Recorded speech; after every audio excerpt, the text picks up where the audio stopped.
Do you think skepticism is justified to a degree? I'm nodding because I'm on the side of the skeptics often, and that's just going to be taken as a soundbite and it's going to be used against me for the rest of my career. Scientists already had a pretty good idea of the life course of syphilis, but the experiments had previously been done on white people, so this was explicitly raced. And so, how does then this historical and cultural context shapes the relationship with science? That is not at all where I thought that question was going, but it's really neat. Hi everyone, welcome back to another episode of Thakkar Show. Today we have Dr. Katherine Furman. She is an expert in philosophy of science and she is in Department of Philosophy at the University of Liverpool. So thank you so much for doing this podcast. Well, thanks so much for having me. It's lovely to be interviewed by you. Thank you. Can you explain what is philosophy of science? I mean, we generally find a lot of distinction between science and philosophy. We don't usually see it going hand in hand. Well, as a philosopher of science, I'm typically not in the business of practicing science directly. Philosophers of science, like all kinds of philosophers, it's about taking a step back and being kind of concerned about issues of scientific practice. And so you might be interested in what makes more or less successful science. And then depending on where you kind of draw the boundaries, so part of that might be, well, what makes a more or less successful scientific experiment? But then as you start to get interested in the role that science plays in society, it's like, okay, so how can science successfully operate in society? And so philosophy of science is in the business of trying to figure out what makes better and worse science. And they can be narrow, like what makes a good or bad scientific, theory, and then it can be really broad about what makes for a good or bad scientific intervention. And I tend to hang out in the what makes a good or bad scientific intervention space. Interesting. So, in one of your papers, you wrote about distrust in science. So, is distrust in science primarily about the science itself? Right, so I have a kind of very complicated picture of what I think is happening in distrust in science. So I suppose I'm going to do a typical philosopher move and say, we need more distinctions. Whenever a philosopher is flummoxed, it's kind of what we need is another distinction. So I think we need to kind of be clear about when we're talking about the concepts of trust and distrust, of which a lot of philosophy has been written. Some of the best accounts are by a philosopher who unfortunately passed away called Katherine Furman, and she thinks trust is about being trustworthy, is about reliably satisfying your commitments to people. So you can trust me if I reliably satisfy reasonable commitments that I have to you. I kind of think I think that's a really good theory of the concept of trust, but I don't think that gets us very far when we're interested in the kinds of cases that I'm interested in. So I'm interested in cases not of trust, but in distrust. And then what we really need is kind of something chunkier than a concept. We need a whole theory of what's going on. And so I think what's happening in distrust often has nothing to do with the science itself. And so we need good information about science, but what's happening in the background has to do with politics and values and emotions and the contexts in which people find themselves. And that's really unsatisfying if you're a philosopher of science and you want it to be about the science. But I just think that there are a lot of additional factors going on. And so I have a very kind of chunky account of what I think is happening in cases of distrust. I mean, you told about reliably satisfying the conditions, or so how, because usually the trust is understood in a way that, okay, you said something, you did it, so I trust you. Yeah. Then what's that reliable factor in? Well, so to be trustworthy means that you reliably satisfy reasonable commitments that I have. So it might be that I trust you to feed my cat. I mean, I think that's probably a really unreasonable request because you're a student and I'm a lecturer. We can imagine a situation in which you love cats, you've promised to look after my cat. And so to be trustworthy means that you actually show up and look after my cat when I'm away, doing research or whatever it is I'm doing. And so that's what it means to be trustworthy, is reliably satisfying these commitments, assuming it's a reasonable one. So if I've just kind of lumped looking after my cat on you as a master's student, you might be I'm not doing that because that's a weird situation that you've been put in. But it might be that, we have an agreement and I have good reasons to trust that you will do this. And so that's where the reliability thing comes in. It's more about being trustworthy than like just having trust to begin with. Interesting. Then, I mean, talking about distrust, being a philosopher, we cannot touch that topic without skepticism. Sure, yeah. So, like, it is often seen as refusal to accept evidence, or more like demand of more evidence.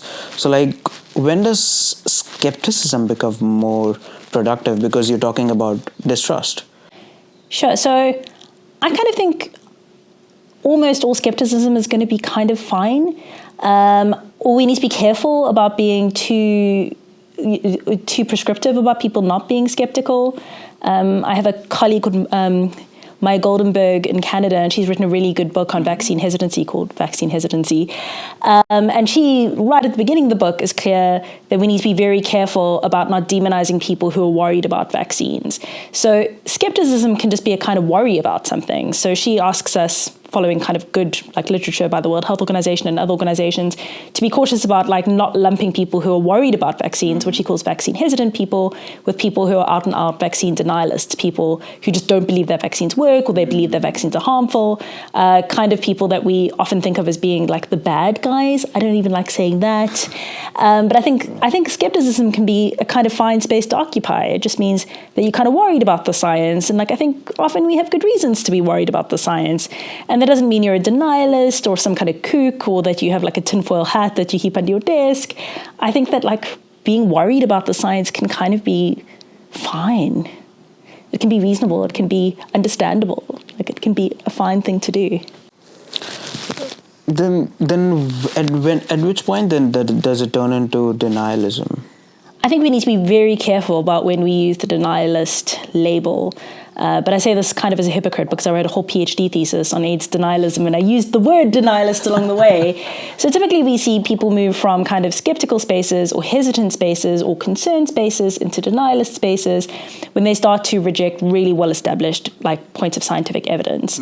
So I wrote this PhD on AIDS denialism, which is the belief that HIV doesn't cause AIDS. And I kind of grappled with what to call that. And so people who hold this position that HIV doesn't cause AIDS often like self-describe as dissidents, to kind of like highlight that they are like mavericks who hold like cool, edgy scientific views that other people don't endorse. But other people describe them as denialists. And there's a book by Seth Kalichman. He is a psychologist who studied AIDS denialists. And he was like, denialist is the right word in this case, because these are people who are out and out rejecting like really well-established pieces of scientific evidence at that point. So the scientific community discovered the HIV virus like early in the 1980s. The scientific community has subsequently been able to develop really effective treatments that would only work if HIV causes AIDS. We're now at a position where like we've started curing cases of people with HIV. So I think there have been 5 cases of curing it. None of this would have worked if we hadn't been right about HIV causing AIDS. By we, I mean the scientific community. I obviously have done nothing here. And so I think that people who consistently continue to hold the view that HIV doesn't cause AIDS are now in the denialist space because they're rejecting really well-established pieces of science. But like, that's a really extreme case. Like pretty much anyone who's just like worried about the science or concerned about vaccinating their children, like they're not at that position where they're rejecting something that's like incredibly well established. And so I think we need to be really cautious about attributing the denialist label to people when I think it almost never applies, or like it's really an outlier phenomenon. Interesting. Then, I mean, then there could also be a lot of influence through historical cultures, because we see science developing in recent couple of 100 years, and like we all have cultures at least more than 1,000 years old, which are established and running, and we saw, like, coming from physics background, we've been taught about some incidences where scientists said something, then they were killed or they were punished, and then their ideas or the theories turned out to be true. And even now, like you mentioned, denial of COVID vaccines. So how does then this historical and cultural context shapes the relationship with science? That is not at all where I thought that question was going, but it's really neat. right. I think there's a whole bunch of stuff going on there. So if we look at the long history of science, is like one of like failure a lot of the time. So, I mean, you will have done a lot of history of science in your physics training, like stuff we thought we really knew well. It turns out we were totally wrong about. So like at one point we thought that the world was covered in a crystalline sphere that was pushed around by angels. And it's like, oh, it turns out we were wrong about that, guys, chill out. And so when I teach like history of science as part of the philosophy of science module, like we need to recognize that like we've got lots of things wrong. And so part of kind of the cultural background here is one of recognition that science is not always right, like completely giving us capital T levels of truth. But at the same time, kind of thinking that science is sort of our best shot, like it does better than the alternatives. But this is kind of a complicated question in the way that you phrased it, because like many of us are part of like ancient cultural backgrounds that have kind of done fine before the invention of modern science. So like you're right, modern science is like, you know, not that like long a phenomenon. And I think that gets really complicated. So I think now philosophy of science is only starting to grapple with questions about like what role does like indigenous knowledge play in our scientific understandings, and like really bringing people on board from indigenous communities to understand things like global warming and like use of earth resources. But that's really a very new development in philosophy of science and in scientific practice in general, that we're not just looking at the scientists, we're looking broader at these kind of, you know, very often very ancient cultures that seem to know stuff, and like how to like place that kind of like, you know, deep knowledge into the kind of tapestry of knowledge that we have about the world. And so I think there are lots of things going on. One, this kind of like history of failure from science, but I still think it's better than like the alternatives. I'm always kind of like, do I trust this vaccine more than I trust my uncle making a vaccine in the bathtub? I'm like, I trust the vaccine made by the scientists more than I trust my uncle. So there's like that thing going on, but at the same time, there's kind of like, wow, there's a lot of additional knowledge here that we haven't been properly taking on board in scientific practice until really very recently. Right, and that's because that's the reason it seems super interesting to me is because I come from India, and in India we have we do not only believe in medical science, we also believe and practice a lot of home remedies, and which has been working very well for more than thousands of years. And it is now slowly coming into a major market with the term Ayurveda. But I mean, it's also interesting to me because in the last podcast I was talking with Laura, and we were talking about, you know, consciousness. How do we see it, and like, is mind only the thing below our skull, or is it something beyond it? And in Indian philosophy, in 6th century, there was a person called Ajit Keshkambli, and he was developing a branch of Indian philosophy which is a realist side. They do not believe in anything superficial. They are like, everything is made up of elements from earth or nature, there's nothing extra. And now when we see AI, which is a development with the help of science, we see a lot of scientific intervention like quantum computing making AI and the hardware required to make AI much better.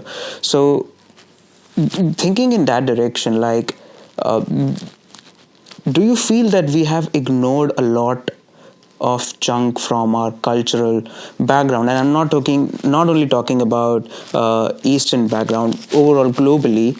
Do you think we've missed a lot of knowledge which we in general could have used in philosophy and in science to then look up to things much more better?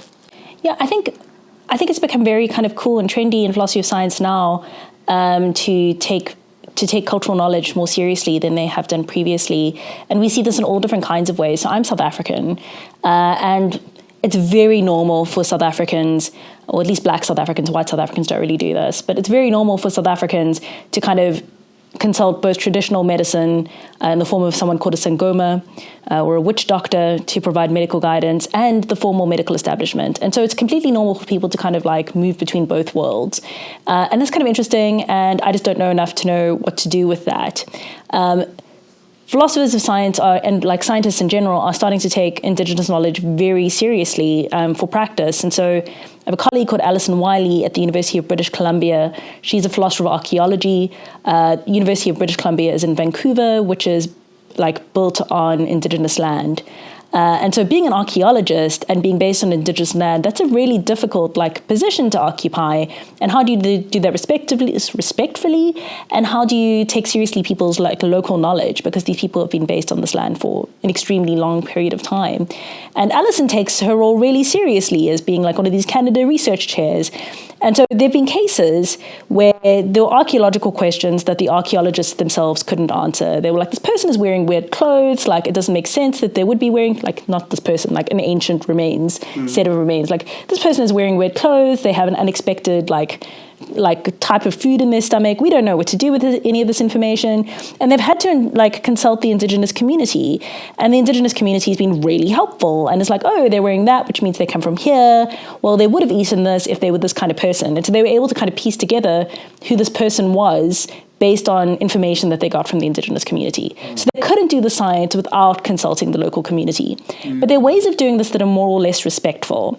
And so, like on that story that I've told you, that's pretty extractive. It's kind of like, we have remains, we the scientists have these remains. We don't know what to do with this. Like they're bits of like the puzzle that we can't like solve ourselves. So we need to speak to local people. But that's just extractive. Like you're just taking knowledge from people. And so something that Alison has done is she's taken really seriously that she has access to all of these resources, and she's consulted with the local community. It's like, well, what kinds of questions do you want answered? And I don't know if Alison's changed her mind on this, but at the time that I spoke to her and she was writing about this, the question that community wanted answered was they wanted to know where the bodies of the children who'd been taken by the colonialists were.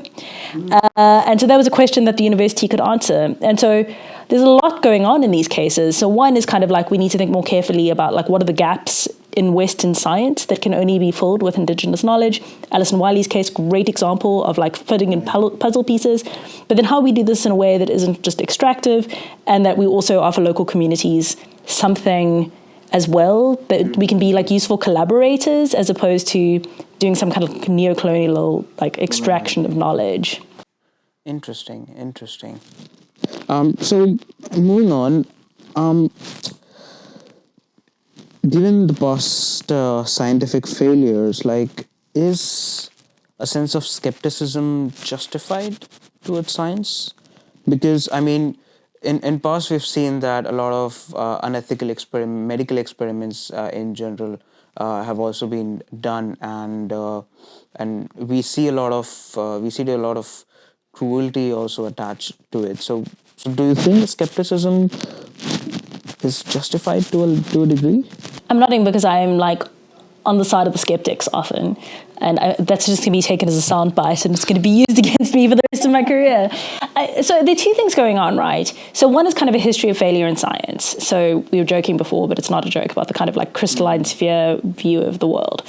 So very often we've been wrong about things. And so I'm kind of like, is the history of failure in science a reason to be skeptical? It's like, well, no, I don't think that's a reason to be skeptical, because science still seems like a better way of producing knowledge than the alternatives. Because of various elements to do with the scientific method and the way the scientific community operates, they just do better. And so just because like science hasn't been like perfect at getting us truth, it still like gets us closer to the truth than other ways of getting knowledge. And so I don't think that's a good reason to be skeptical.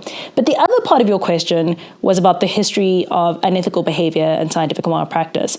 Man, oh man, do I think that is a good reason to be skeptical of science. So scientists have done terrible things to people, and often to kind of like people's relatives and like to people within very living memory of communities. And so now if we look at kind of current day medical interventions, it's like, we promise we're the good guys this time. It's like, really? You're the good guys now? After the terrible things you've done to members of my community over hundreds of years, now I'm meant to trust that you're okay?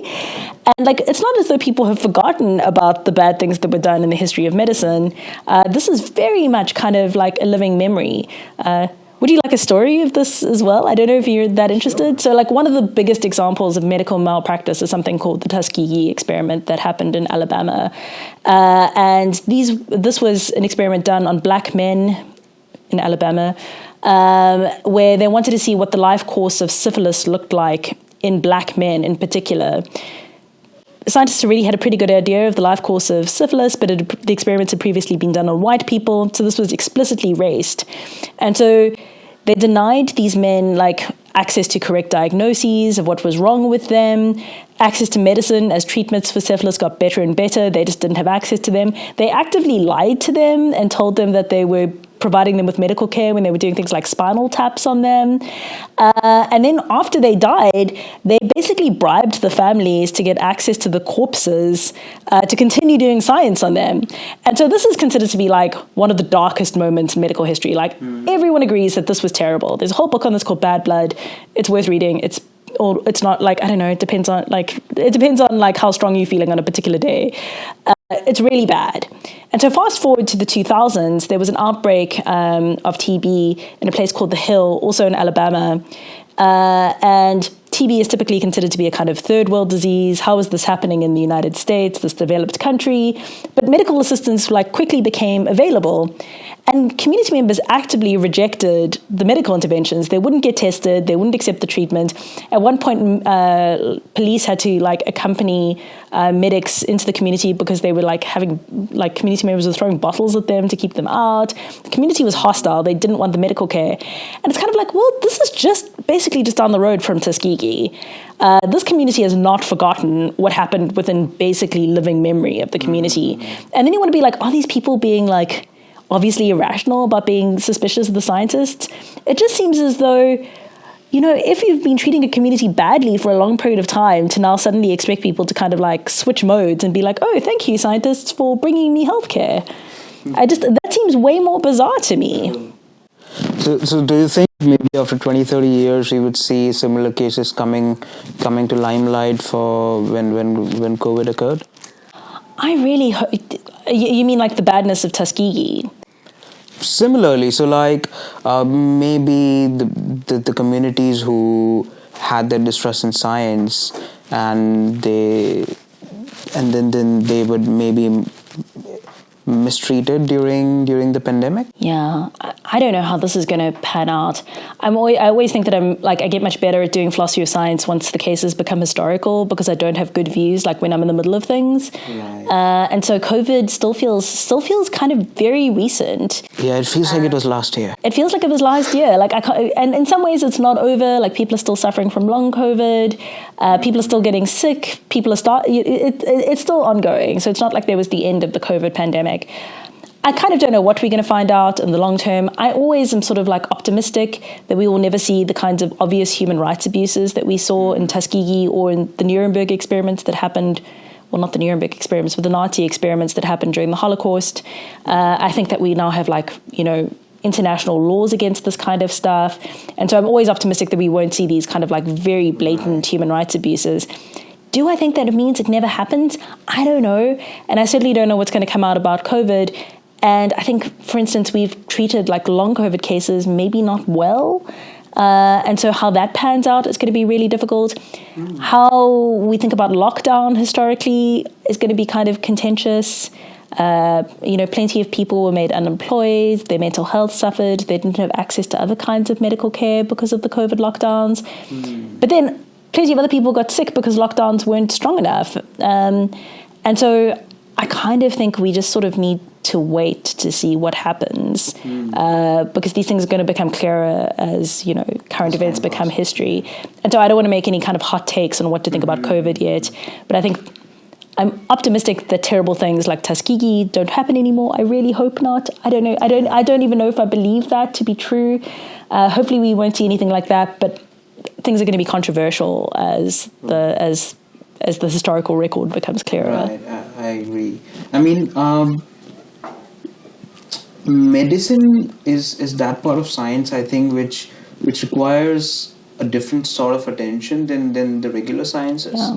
Because we, coming from physics background, I think science is just this, that, it is being done within a lab, and whatever is tested, only that goes to the doctors, and then they apply it and treat people. But then, I mean, during that time, I had this perspective that science is nothing but just pitching out a fact. It's how you use it makes it good or bad, kind of thing. But then when you share these stories about, and also when we talk about scientific failures and unethical medical interventions, it seems that I think medicine then should be treated with a lot more care. And how do you think that this care and this trust in medicine and overall in science can be generated? Is it only through education, or?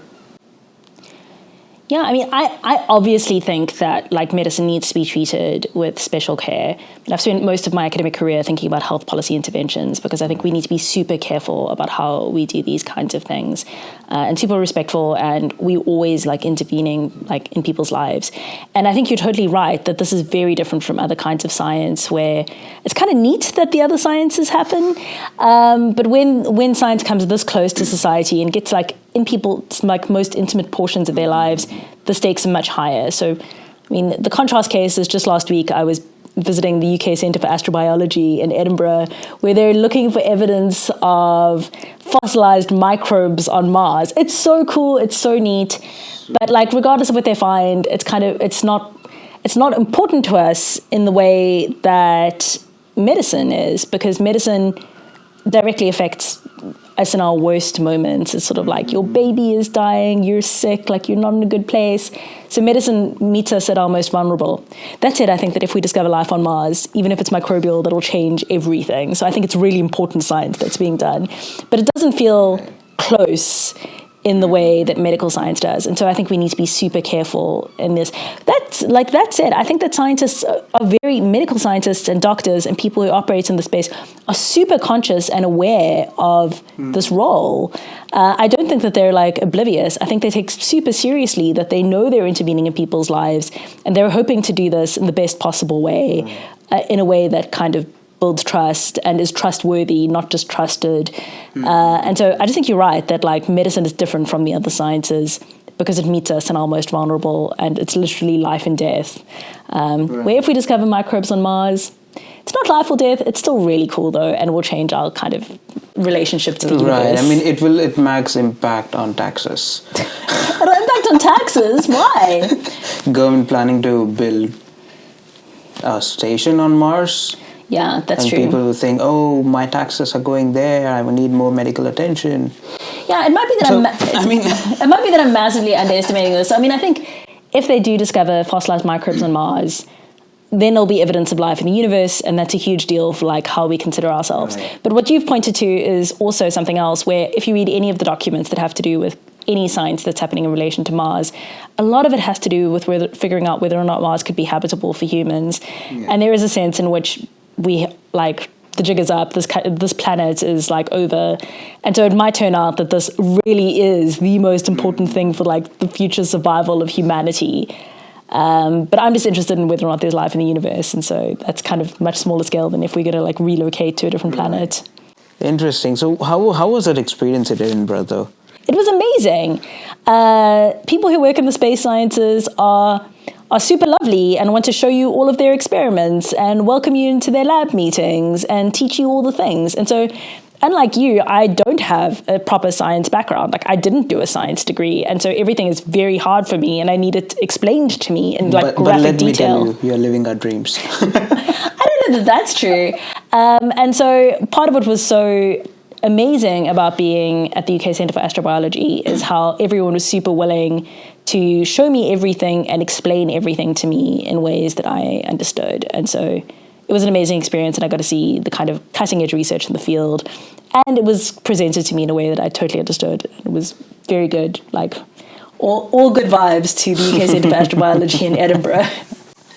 Interesting, because I had one of our physics professors on my podcast. Cool. And like he works at LHC, so like a dream place for anyone who even starts to think about doing physics as making physics as their career. Like LHC is like, oh, this is one of the holy places I want to visit. Yeah, it's awesome. So I mean, I agree, but then coming back to the question, I think my question was like, how can we then think of regaining the trust? Like we know that okay, education is a way, but do you think it is the only way to regain the trust? So I think having good knowledge about science is necessary but not sufficient. So you can't make good choices in your life without good access to knowledge. But I think lots of the cases that I work on, it wasn't that there was a lack of knowledge or a lack of like good information available. Something else was going on. And so once we recognize that there was something else going on, we need to recognize that the interventions need to hit the something else and not the knowledge. So that's not saying we need to get rid of education and just like work on like giving people good vibes. The education always has to be there, but then it's way more complicated to figure out how do we fix like broken social relationships between science and society. And for that, I'm kind of like going to do the philosopher's cop-out, which is I can give you a theory about what I think the component parts of trust and distrust are, but it's really going to be the job of the social scientists to figure out how to operationalize that into interventions that work.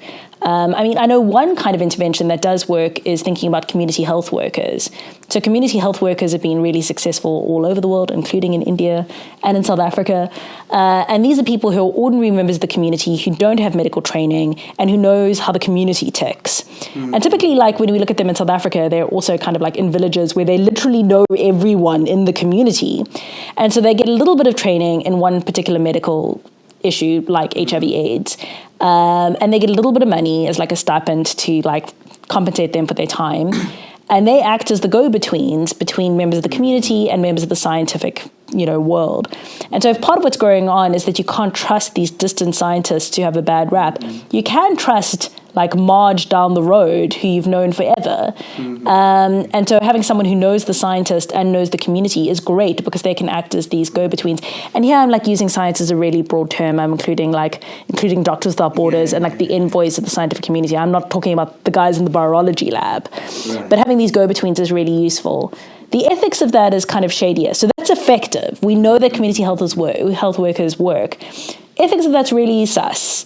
And the reason the ethics is suspicious is, firstly, there's a long, weird colonial backstory to do with community health workers. But more immediately, there's a worry about manipulating people into doing what you want them to do. And if people really don't want your scientific intervention, like manipulating them into doing it because you've now kind of made use of their pre-existing relationships, that seems real dark. But I don't know what to do about that. And I think that thinking about like developing interventions that are successful is going to be the work of social scientists who like need to like do that. Philosophers tend to be really bad at operationalizing their theories because we don't have access to real people often. Right. And so I'm just going to do the standard buck passing thing of saying, sociologist friends, like this is up to you to get right. Right. I get that. So what's then your most favorite or interesting topic right now to study on?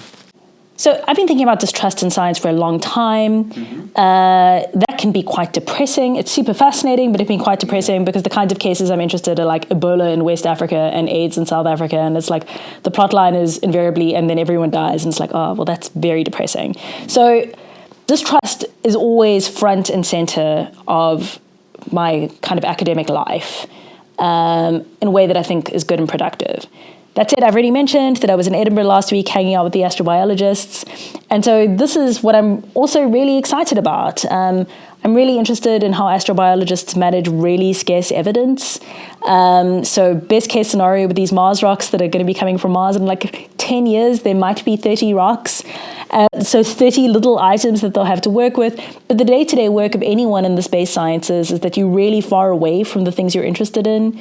So increasingly as exoplanet research increases, which are planets outside of our solar system, man oh man, is that far away to be your object of study. And so there's just like scarcity in terms of evidence all over the place. And yet people seem to be doing really interesting and successful science. And so I'm really currently excited about scientists who successfully manage extreme scarcity of evidence and what they're doing. And it seems to be going really right. Like they seem to be doing really cool and interesting science. And I kind of want to know how. Like, how are they doing such good work with so little evidence? And so that's the beginning of a research project, though. So distrust in science I've been thinking about for a long time, longer than I should have, probably. And like, that is my first home intellectually. But this is the beginning of a project, and I'm sort of very excited about paying attention to the astrobiologists. And it helps that they're really nice people.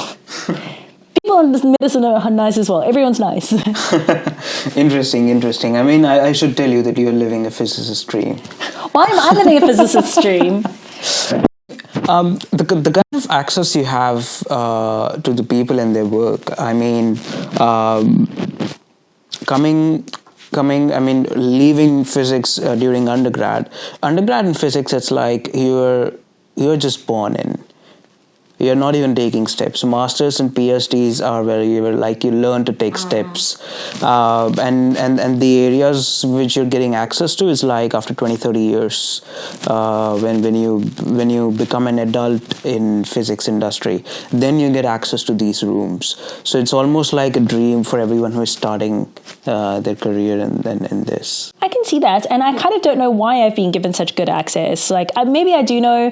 So the people who work at the UK Centre for Astrobiology are all really very philosophical and interested in philosophy. So if you have a philosopher knocking on the door saying, "Can I come and hang out?" they say yes.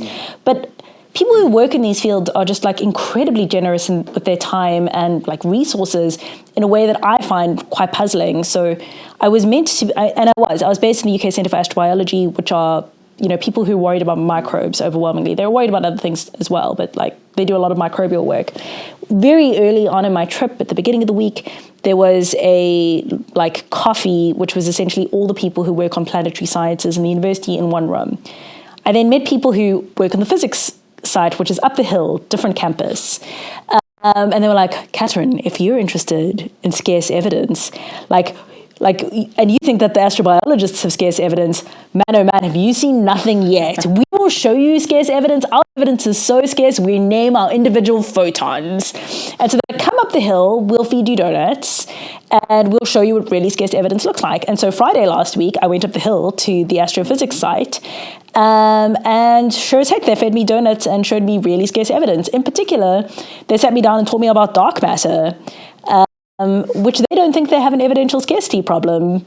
They think that like they have so much evidence that they're basically like Scrooge McDuck, like swimming in evidence for dark matter, but unfortunately they just haven't found dark matter. And so they think that like the universe can only be the way the universe is if dark matter is there. And so they have all the evidence that this is the way the universe is. But there's this big hole, which is that like they haven't found dark matter yet. But that's also a different team of scientists. Like there's like other scientists who are like down disused mines looking for dark matter.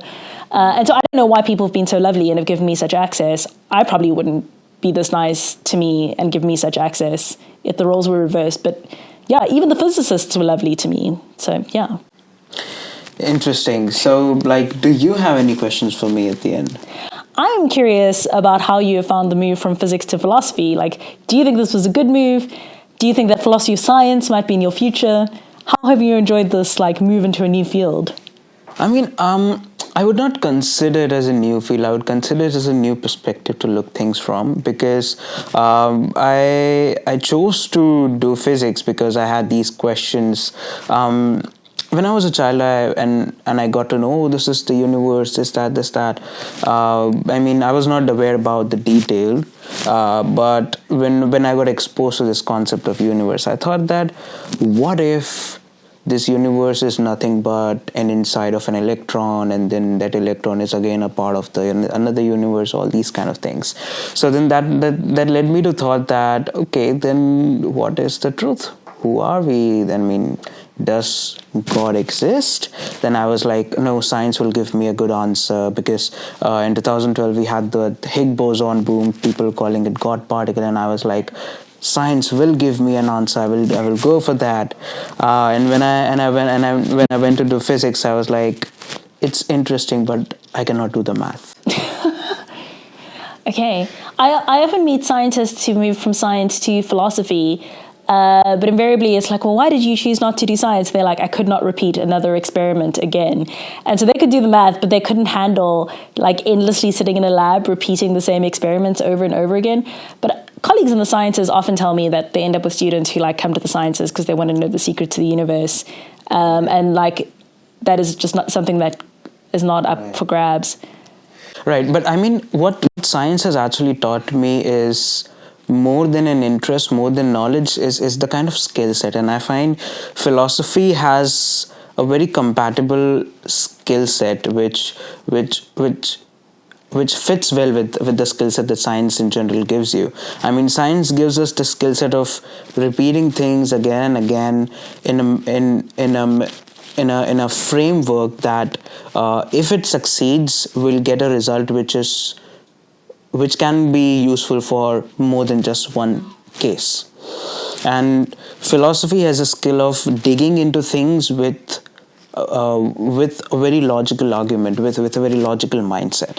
And I think if these two kind of skill set then combines, it is really productive for anyone in general. So I think that's why I would say that it's not a change in field. It is more of a change in perspective for me. Yeah, I see that.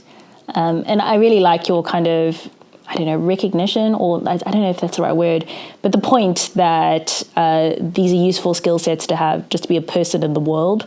And I think that seems right. One thing that I had like big scientist envy when I was at Edinburgh was that I just have no science skills. Like going and hanging out and or going and looking at the labs at the Centre for Astrobiology, I was like, I have no lab skills. Like I would not be able to do this work because I just don't have the appropriate training. And so like undergraduate students were like showing me through the microscopes, looking at things. And I'm like, I just have no lab skills. I mean, obviously I have no lab skills because that's not a standard part of the philosopher's training. Right. And so I have physicist envy because they're real good at maths, and I have like biologist envy because they have all of these lab skills that I just do not. Like, yeah it would take a lot of training to get me to that point. Right. But I mean, both physics and science and philosophy both works on developing complex models over fundamental things. So like whatever development we had in the last 100, 200 years is only when we got exposed to electricity. Just on the basis of that, okay, we know because of magnetic field, electron moves from this to this, we have developed the entire complex structure where we run an internet, we run all the equipments and everything. So it's like both in general have the tendency to develop on fundamentals. Yeah, but the models in science and physics in particular tend to be substantially more complicated than the models of philosophers because of the maths. I mean, I say this, but like obviously not all philosophy is like this. Like some philosophers are very mathematically competent and like have a very good grip on models. But you look at the dark matter models and you kind of like, yeah, that's real complicated. There are lots of parameters. The maths that underpins these models is just vast, as is the computing power. And so that's a kind of a point of, disjuncture, is that typically the models in the sciences tend to be more complicated. I mean, I was thinking about this explicitly when I was looking at the dark matter models and then looking at my own little models of trust and distrust. I'm like, well, there are at least 3 different things here. And I know that they interact, but I don't really know how they interact. I'm like, maybe if I was just better at maths, I could build a more complex model of this, because it's kind of like me trying to do the weather with a pen and paper, predict the weather. And I'm kind of like, well, I can't predict the weather using a pen and paper. Someone can predict the weather, but using extremely complicated mathematical models. Right. I don't know. This was just random stray thoughts that I've had. I don't know that they're good thoughts. So thank you so much. I hope you had a good time. Yeah, and I hope some of that was useful. It was. Great. Thank you so much. It was lovely talking to you. Oh, I always have physicist envy. Like, the physicists are the real smart guys in the room. I'm a philosopher now. Well, you are a philosopher now, but that doesn't mean you need to, hang up your physics badge just yet. Sure. Thank you so much.